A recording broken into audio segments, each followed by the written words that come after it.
महात्मा बुद्ध कहते हैं, जैसा हम सोचते हैं हमारा जीवन बिल्कुल वैसा ही बनता है। एक छोटी सी कहानी बुद्ध के इस कथन को समझाने के लिए। एक बार गौतम बुद्ध और उनके कुछ भिक्षु एक वन से गुजर रहे होते हैं। बहुत दूर चलने के बाद बुद्ध के भिक्षु बुद्ध से कहते हैं, क्या हम कुछ देर विश्राम कर सकते हैं? बुद्ध कहते हैं, अवश्य। वो देखो एक बड़ा वृक्ष, हम लोग उस वृक्ष के नीचे विश्राम करेंगे। बुद्ध और उनके भिक्षु उस वृक्ष के नीचे जाते हैं और बैठ जाते हैं। तब उनके भिक्षु बुद्ध से कहते हैं, आपने एक बार कही थी कि हम जैसा सोचते हैं बिल्कुल वैसा ही बनते हैं। इस कथन को कृपया विस्तार से समझाइए। बुद्ध कहते हैं, अवश्य। मैं तुम्हें एक छोटी सी कहानी सुनाता हूं। एक नगर में बहुत ही धनवान सेठ रहता था। उसके पास धन की कोई कमी नहीं थी, फिर भी वह हर समय धन इकट्ठा करने की बात सोचता रहता था। एक बार उस सेठ के पास उसका एक रिश्तेदार आया। सेठ ने उसकी खूब खातिरदारी की। बातों बातों में रिश्तेदार ने सेठ से कहा, हमारे नगर में भी एक बहुत नामी गिरामी सेठ हुआ करता था। धन के मामले में तो आपसे भी अधिक धनवान था। सेठ पूछता है, अच्छा तुम एक बात बताओ, तुम हमेशा था क्यों कहते रहते हो? सेठ का रिश्तेदार कहता है, था मैं इसलिए कहता हूं क्योंकि वह अब जीवित नहीं है, वह मर चुका है। सेठ बेचारा धन को इकट्ठा करते करते यह भूल ही गया था कि मृत्यु नाम की भी कोई चीज होती है और वो सेठों को भी आती है। सेठ रिश्तेदार से पूछता है, क्यों, क्या कारण हुआ जिससे उसकी मृत्यु हो गई? सेठ का रिश्तेदार कहता है, कारण तो कुछ न था, अचानक ही उसका बुलावा आ गया और उसे जाना पड़ा। सेठ कहता है, अरे ऐसे कैसे बुलावा आ गया? उसे कोई बीमारी होगी। रिश्तेदार कहता है, नहीं, उसे कोई बीमारी नहीं थी, वो तो बस अचानक ही मृत्यु को प्राप्त हो गया। सेठ अपने रिश्तेदार की बात सुनकर हैरान रह जाता है, क्योंकि अब तक वो सोचता था कि मृत्यु बुढ़ापे में आती है या किसी बीमारी के कारण आती है। चूंकि अभी वह जवान है और अभी मरना भी नहीं चाहता। अगले दिन वो रिश्तेदार अपने घर चला गया था, लेकिन सेठ को एक बहुत बड़ी समस्या दे जाता है कि सेठ को भी मृत्यु आ सकती है। सेठ पहले जैसे धन के बारे में सोचता था, अब केवल मृत्यु के बारे में सोचने लगता है। कहीं मुझे मृत्यु ना आ जाए, कहीं मुझे मृत्यु ना आ जाए। समय बीतता जाता है। सेठ यह सोच सोचकर बहुत ही कमजोर होने लगता है, क्योंकि अब वह न ठीक से खाता है, न पीता है, न सो पाता है, केवल मृत्यु के बारे में ही सोचता रहता है। उसकी जिह्वा पर केवल एक ही कथन होता है, कहीं मुझे मृत्यु ना आ जाए, कहीं मुझे मृत्यु ना आ जाए। उसकी यह हालत देखकर उसके बंधु बांधव और मित्र भी बहुत आश्चर्यचकित हो जाते हैं।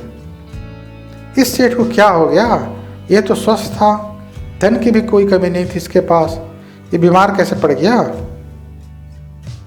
अब सेठ कहीं आता जाता नहीं था, केवल एक जगह बिस्तर पर लेटे रहता था।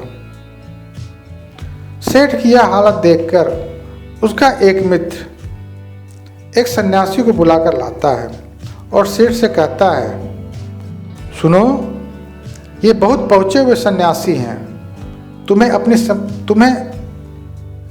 अपनी समस्या इन्हें बतानी है। इन्हें अपनी समस्या बताओ, ये जरूर तुम्हारी समस्या का समाधान करेंगे। वह सन्यासी सेठ से पूछता है, क्या हुआ? मैंने तुम्हें पहले भी देखा था। परंतु तुम इतने कमजोर कैसे हो गए? कौन सी चिंता तुम्हें खाई जा रही है? सन्यासी की बात सुनकर वह सेठ सन्यासी से कहता है, मैं मृत्यु को प्राप्त नहीं होना चाहता, मैं जीना चाहता हूँ, कहीं मुझे मृत्यु ना आ जाए। अगर मैं मर गया तो मेरे धन का क्या होगा? वह सन्यासी मुस्कुराता है और कहता है, अच्छा तो मृत्यु का भय है? सेठ सन्यासी से कहता है, हाँ मैं मरना नहीं चाहता।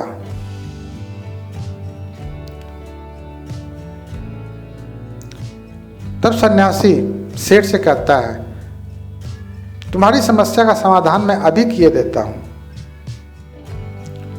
वह सेठ बहुत खुश होता है और सन्यासी से कहता है, कृपया कर हमारी समस्या का समाधान कीजिए। वह सन्यासी उस सेठ के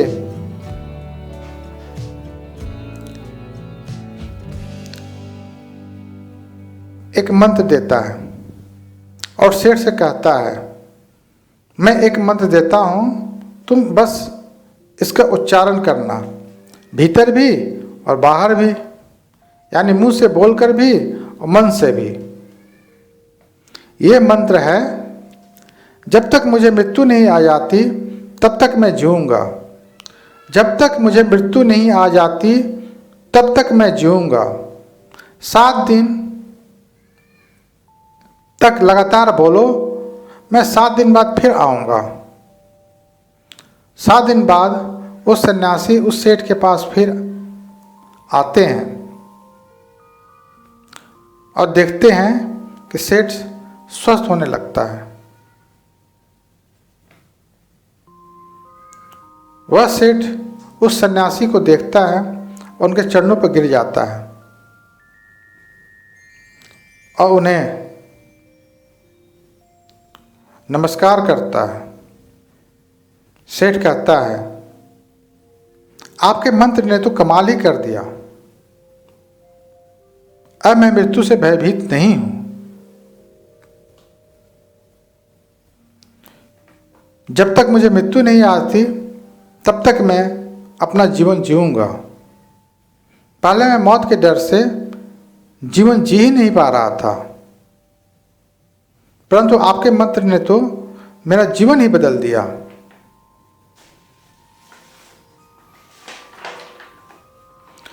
जो लोग मुझे सुन रहे हैं उनमें से कुछ लोग ये सोच रहे होंगे कि भला इस मंत्र से होगा क्या, इस छोटी सी लाइन ने क्या बदल दिया। तो मैं आपको बताना चाहता हूँ कि जब उस सेठ को दूसरे सेठ की मृत्यु के बारे में नहीं पता चला था तो वह केवल धन के बारे में सोचता था और दिन रात उसके धन में बढ़ोतरी हो रही थी। वह दिन रात धन इकट्ठा कर रहा था, उसका स्वास्थ्य भी ठीक रहता था, वह खुश भी था। परंतु जब उसने मृत्यु के बारे में सोचना शुरू किया तो वह बिस्तर से लग गया, अब मृत्यु के करीब जाता गया और ऐसा क्षण आ गया कि वह कभी मृत्यु को प्राप्त हो सकता था।